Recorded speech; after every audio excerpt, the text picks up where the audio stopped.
Police have arrested a man they say claimed to be an immigration officer in order to sexually assault a child earlier this month. This happened in Aurora, and the man accused of the crime has a similar prior conviction. 9 News reporter Jennifer Meckles is along to walk us through this case, and there are some questions on why this man was even out of prison already. Kyle, the suspect is Kenneth Lee. Court records show he spent time in prison for a similar crime. Arrest records say he was on parole, even wearing an ankle monitor when police believe he did it again. Aurora police believe 65-year-old Kenneth Lee has a pattern and specifically targets immigrant and refugee families. His most recent accusation from December 9th, when APD says he entered a home claiming to be an immigration official and assaulted a 7-year-old girl who lived there.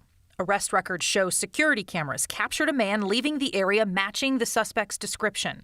The vehicle plates link back to Lee, who was also wearing an ankle monitor that put him in the area around the time of the crime. Lee served time in prison for a series of sexual assaults where he, again, claimed to be an immigration official, a doctor, to get into homes. Back in 2014, he was convicted and got a host of sentences for his crimes, including one lasting 23 years.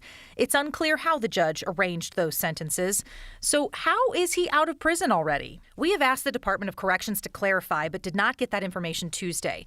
Court records show Lee got credit for time served awaiting trial, about 4 years. And we know he was out on parole by April 2020. DPD even published an alert. A brief history of charges against this offender. Police do this sometimes, letting neighborhoods know when a sex offender on parole moves in.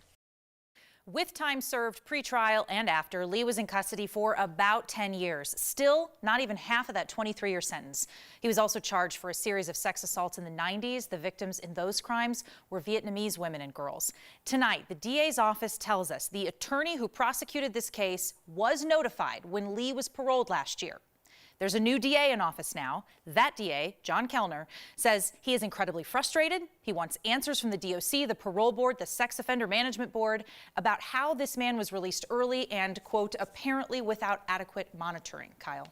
So they're upset that he was out, but it was not a surprise to them to learn that he was out. Not to the office, at least. Okay. Which, again, we have a new DA now, so. All right. Jennifer, thank you.